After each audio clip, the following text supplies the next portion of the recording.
Hey everybody, in this episode, it's myself and Ben. Today we are covering an email that we received from a listener. This lady's son is in treatment and has gone radio silent, and she's scared and she's nervous. She doesn't know what to do. Our instructions are hold your ground. This is very important. This is something that he's obviously probably struggling with. He wants to reach out to mom, but he knows that she doesn't have anything to offer him right now. So keep doing what you're doing, but we're covering that and so much more. Enjoy the show. Hey everyone, my name's Tom Conrad. I'm one of the hosts of Real Recovery Talk. I want to take this opportunity and invite you into our Facebook group. It's called Real Recovery Talk Support Group.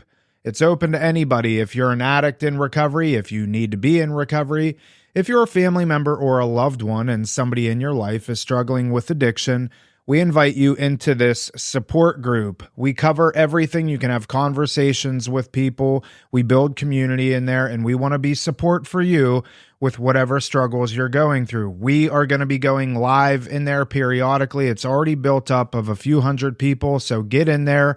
It's at Real Recovery Talk Support Group on Facebook. Here we are, Real Recovery Talk. I am your host, Tom Conrad. In today's episode, we've got Benjamin B. What's happening, everyone? First things first, thank you for tuning in on the podcast app, whichever one that you choose to use, and thank you for watching on YouTube. In the end, if you have any comments, questions, or concerns, you can always reach us, info@realrecoverytalk.com. Again, that's info@realrecoverytalk.com. And ultimately, we want to help you turn your mess into your message, right, Ben? That is correct, Tom. Also want to invite you to our Real Recovery Talk support group. Go to Facebook, type in Real Recovery Talk support group, click join. There's a couple questions in there that you have to answer, and then we're going to let you in. This is a support group that we welcome everybody. If you're in recovery yourself or you know somebody that needs recovery, we want you to join this support group. It's an opportunity for all of us to come together, have conversations, and talk and run things by people. Something that's very important through this recovery process is having community, and that's what we want to build for you inside there. So go to Facebook, Real Recovery Talk Support Group, and join us there.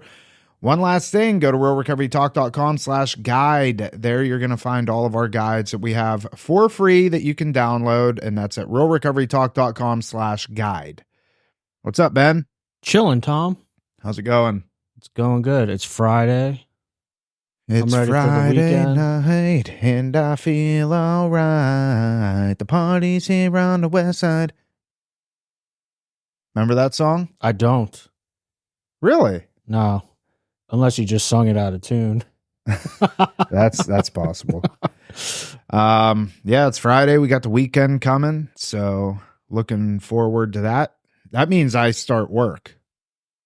Weekends are work for me. I feel you there. Weekends are I busy. love this. This isn't work. I love podcasts, and I love editing. I love creating content. I love being creative, and I love my children as well. But man, they are work. They are work. 100%. But you had a topic for us today? Yeah, we had a listener write an email to us. Okay. Does this listener have a first name? Let's leave it anonymous just because I actually emailed her back saying that we were going to cover this on the podcast. She had a couple questions that I thought that we could give some insight and answers to, have a discussion about. Okay. So let's do it. Yeah. So this young lady reached out to me about 3 months ago. I'm going to breeze over this first part and just paraphrase it. Reached out 3 months, got into Al-Anon, and I'm going to give just a quick little snapshot of something real quick. She mentioned she started Al-Anon. She's doing the steps. She said step 1 was a breeze. I get it. She's hung up on step 2, which I just want to touch on briefly, which step 2 is came to believe that a power greater than ourselves could restore us to sanity. So the fact that people struggle with this step, my belief is that we tend to overthink and overanalyze things. And in many cases, we've already done step 2 through action. We're just not aware of it because we haven't processed it correctly. So what I mean by that is there's a saying with step 2, and it comes out of the big book of Alcoholics Anonymous, but it coincides exactly with Al-Anon because the steps are the same, essentially. Where it says, if I could only believe as he believes.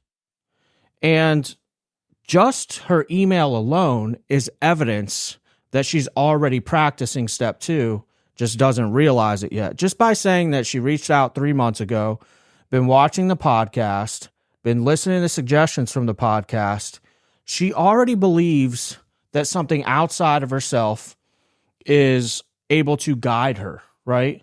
And I'm a big believer, a lot of people tend to look at the God thing and kind of, I like to simplify it. And you've heard this saying, Tom, God speaks to me through other people.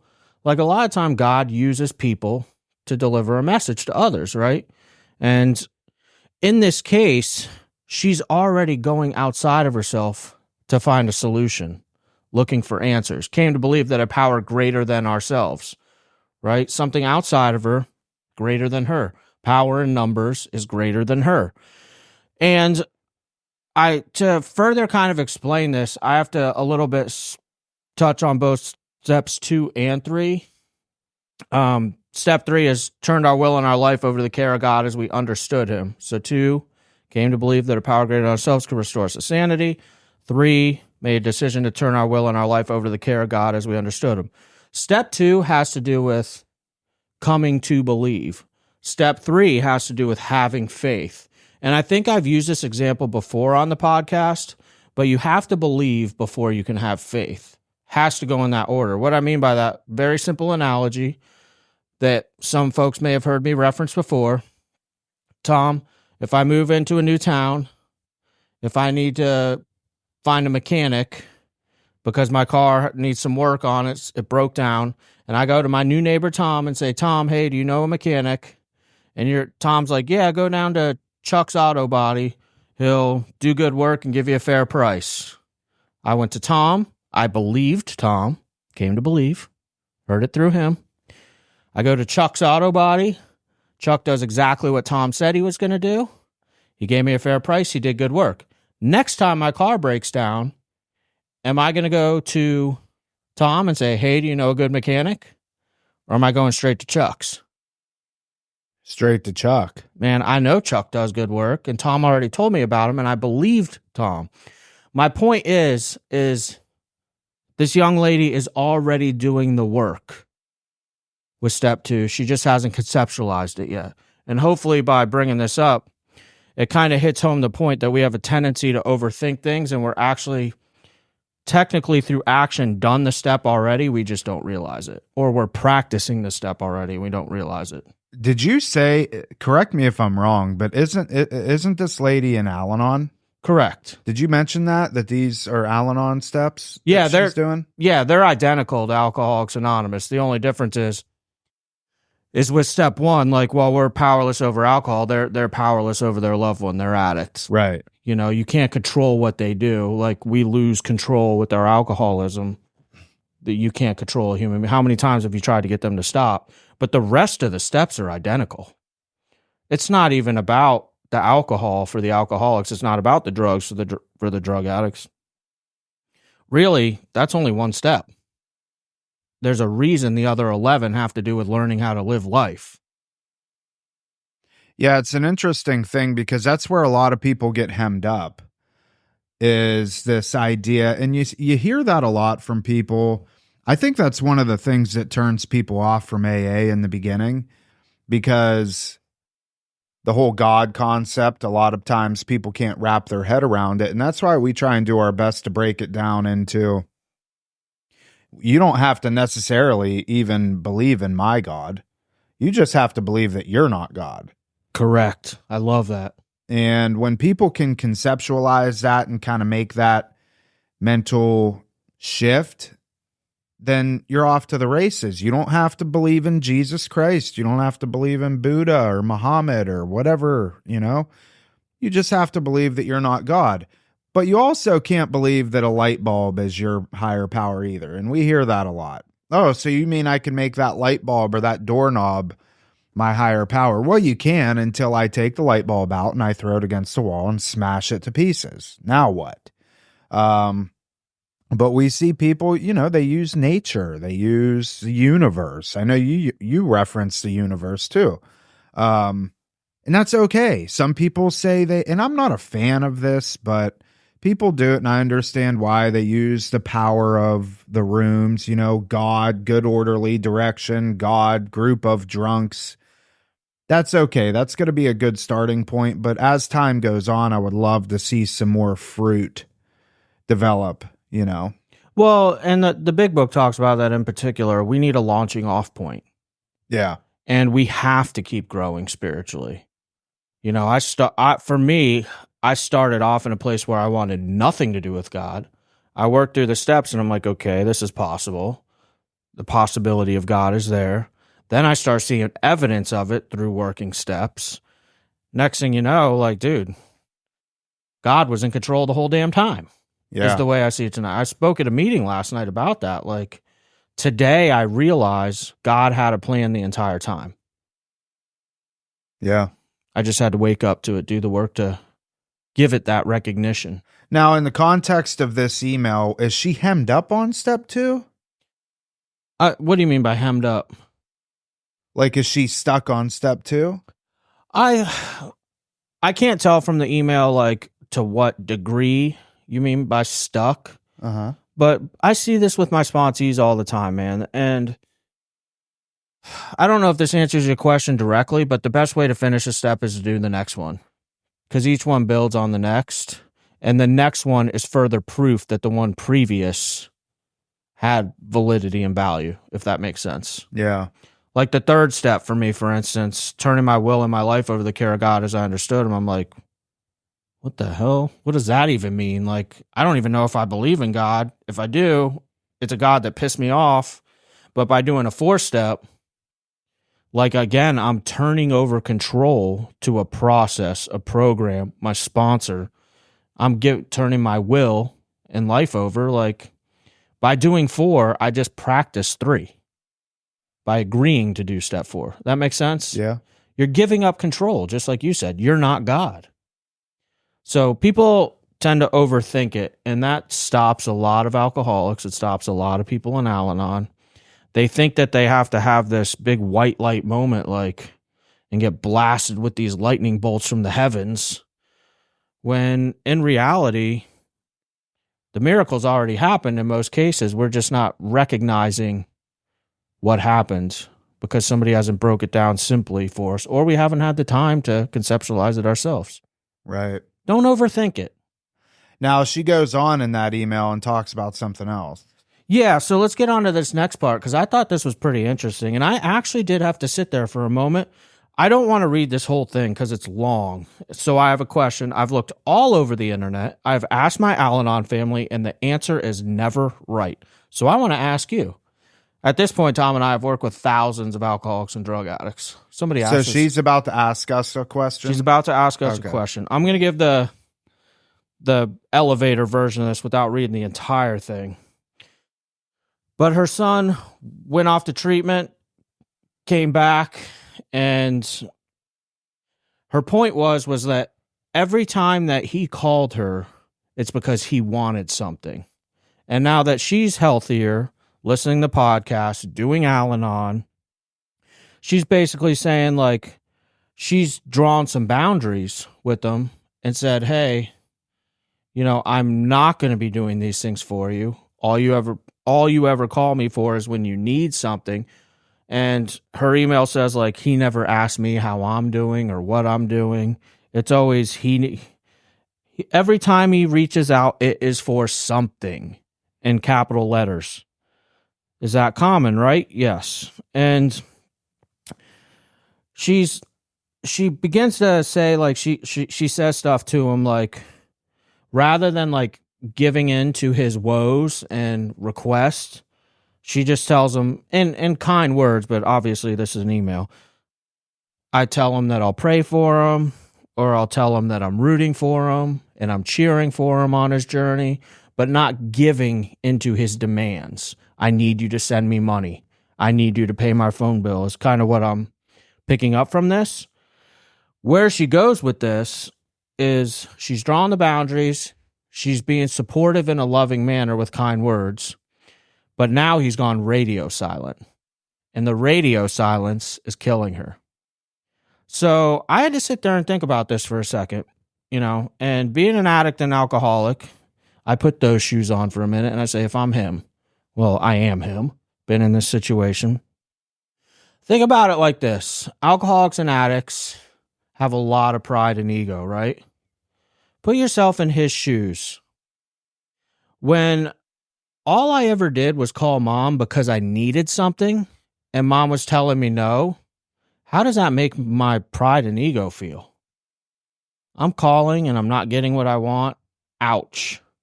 That hurts. I'm going to tell you she's doing the right thing from a psychological standpoint, and here is why. Because me, the addict, alcoholic, calling and not getting what I want, what is happening is I'm starting to recognize I don't have a reason to call mom. There's nothing I have to offer to a conversation. I'm not even in the mind space where I'm asking her how she's doing. My shame is building up, and this is a good thing. The more shameful that I feel about the situation, the better. So the fact that he's not calling is actually a good thing, because I imagine if he continues to work his program, guess when he will start calling? When he has something to offer mom. Right? Because there's too much shame there right now to call mom. So he is currently, with this quote, in air quotes, radio silence. This radio silence is actually his growth phase. Does that make sense? Yeah. He needs something to bring to the table. He needs something to make his pride and ego feel better. And the way that that's going to happen is the day that he calls mom and says, hey, mom, I have something for you. Not I need this from you. Now, I have a couple questions. First is he, in the context of this radio silence, is he clean or is he using? Clean, from what I understand here. Okay. I mean, yeah, I mean, either way you look at it, whether he's clean or using, I agree with you. I think that there's nothing wrong with that at all. And if he wants to be radio silent, he can be radio silent. I mean, that's the thing. A lot of times parents and loved ones, they have expectations. And when those expectations aren't met, then they get all frazzled. Oh, he's clean, he's sober, and he used to call me for all these things, but now he's not calling me anymore. And a lot of times they'll catastrophize. Maybe he's out using, which maybe he is. But again, like, what control do you have over that? None. And they build this up in their head and then automatically revert back to, so what I would encourage her to do, because I guarantee she's thinking about it, is reaching out to him. And I don't want to say that there's anything even wrong with reaching out to him. Just like a, hey, just checking to see if you're okay. Like, it is your son. Like, of course you can. But it sounds like she's healthy enough now to know, like, she can determine when she's being manipulated and stuff like that. Yeah, no, it's amazing to see a mom that is now working Al-Anon and taking suggestions and holding these boundaries. I was thinking of an analogy, a very simple way to explain this. I was never in the military, but, for people that listen to the podcast, we've interviewed a lot of veterans. And when they explain boot camp, think about it like this. We were with Felix, was the last veteran that we did, right? Yeah. I believe. And he went into real detail about boot camp, big time. Yeah. But he said they got off the bus, and I forget what he called the place where they got. It was some sort of like thing that happened that he'll never forget. I wish they had to stand on like footprints or something. That's what it was, or something like that. Yeah. But anyway, he's going through the process and he says, you get like 30 seconds to make your last phone call to family. Yeah. Right? So you make that phone call and then you're in boot camp for however long. With 13 weeks. Without talking to family. They don't let you use the phone, from what I picked up on. Think about that. You went radio silent in boot camp and came out a soldier. Yeah. That's what's happening here. This radio silence could potentially be a very good thing. This is the time when he's growing. This is his boot camp. He's not going to call again until he has something to offer you with the solid foundation of recovery. Otherwise, there's just too much shame to. I'm not dumb. I knew when I was calling mom because I needed something. Yeah, we're very resourceful, and we know who to reach out to and when to reach out to them, and we know exactly what to say, when to say it to get the outcome that we want. And he knows he can't get that. Think about it in shorter terms with treatment too. Like somebody goes to detox. Detox is you're not allowed to have your phone. It's the same thing as the boot camp process. If you're in there for 10 days, they might let you call family like once in a while, like for like 5 minutes just to check in, let them know you're medically okay. But the reason that radio silence is there is so that what can be focused on needs to be focused on. So this radio silence needs to occur in several areas of recovery at different points and for different reasons. You know, and I know that it causes family anxiety. In this case, it causes mom anxiety. But that goes back to what you were saying, Tom, about like the control thing. And that's a step one issue, right? Here you are again, mentally trying to control. Now, again, she's doing a wonderful job, it sounds like. So this isn't bashing her. But I just wanted to point out how, like, is this a step one issue? Maybe I need to go back to step one, take a look at this and say, am I trying to control? Right. Yeah, it would be good for her to reflect and utilize, you know, her community inside Al-Anon to ask that question, you know. It's interesting how she said, though, that she's never gotten the right answer. I was just about to say that, and I'm curious. Sounds like she knows what she wants the answer to be, and she hasn't gotten that answer, so therefore it's not the right one. I don't know. I was thinking that too. I'm curious what some of those answers were. And sometimes people just don't know what to say. I think unconsciously, that's why I mentioned Tom and I have worked with thousands of people. Like, we're in a very unique situation, you and I, where we've worked with so many people and so many families that we come to these realizations over the course of time through having so many cases. Like, and we see these patterns, we have these experiences, and we tend, because this is all we do, we have a level of insight that others don't. Yeah. I mean, dude, we do it for work. We're in recovery. We podcast all the time. Yeah. Like, dude, it's in my spare time. Like, if you look at my life this week, Friday night, kid in my neighborhood needed to go to detox. I get a call from a neighbor at like 8:30 p.m. Like, hey, I know you're in recovery and you work in this field. We're supposed to get this kid that's in our neighborhood into detox, but he blew a bunch of Adderall lines and drank 2/5 of liquor, and we can't get him out of here. Can you come down here and be some muscle and get this kid and drive him in? Did that. Spoke at a meeting last night. You know, like, dude, we're doing this in every aspect of our lives, and it gives us the opportunity to be experts and have this insight. Like, it's practice. Yeah. Practical experience, just like the big book says in chapter 7, step 12. I got something interesting to share. I mean, you already know, but our Mind Pump scholarship's coming tomorrow. Yeah, dude. Pretty cool. That was awesome. So a guy by the name of Mark, he won the scholarship, and we put him into detox, just like we said we were. And military guy, veteran, and has never been through this process before. And he's from Georgia, just packed up and took a Greyhound down, and he's on a life transformation, hopefully. I want to touch on what you just said real quick with never been through this process. Help me bring back what he said exactly, recap it. He did have one experience where he went to a hospital or something, and they like locked him down in a room. Yeah. And would like only bring him food once in a while. Like, it sounds like a psych ward. Yeah, it could have been. It probably was like a psych ward, like at a hospital. Yeah. And just sitting with him at the detox that we were at the Haven. Let's just throw it out there. The Haven was gracious enough to offer the scholarship as well. Yep. And he's like, I remember him saying, I didn't know places like this existed. Like, he had this thought in his mind, And he told us, like, he was so full of dread and anxiety knowing that he was going to detox and having this previous experience that he was like freaking out in his head. But he said to us, he's like, this place is nice. Like, Yeah. Oh, you know what was funny? He said, you mean that there's food whenever I want it? yeah, dude. And in detoxes, just so you're aware, they have basically like a snack bar. Most people, when they enter into detox, are undernutritioned.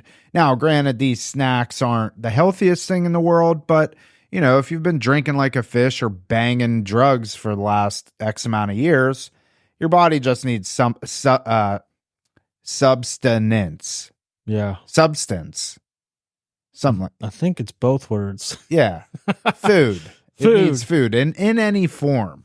And yeah, so he was like, oh, you mean to tell me I can eat whenever I want?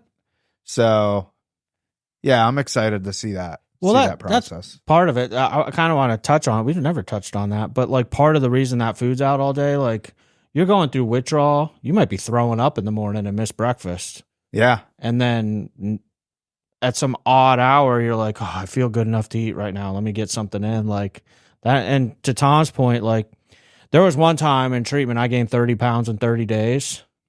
I forget what weight I went in at. I was something like ridiculously low. I think I was like 140 pounds, 130 something. Bro, when I went into treatment in Jacksonville, I went in at 185 and I left at 225. And I was there for about 45 days. Right on. That's a pound a day. I mean, I was just eating and eating and eating. Yeah, I gained a pound a day, but it was good for me.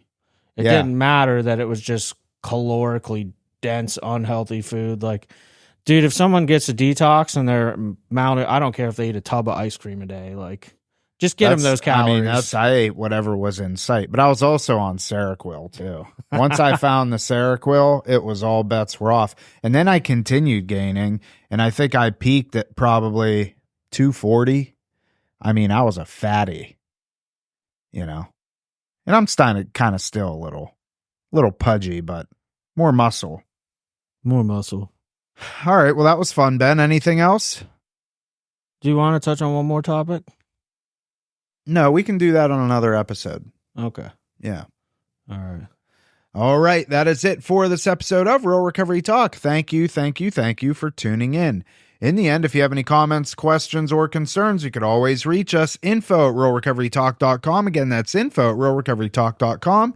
And ultimately, we want to help you turn your mess into your message. That is it. We will see y'all later.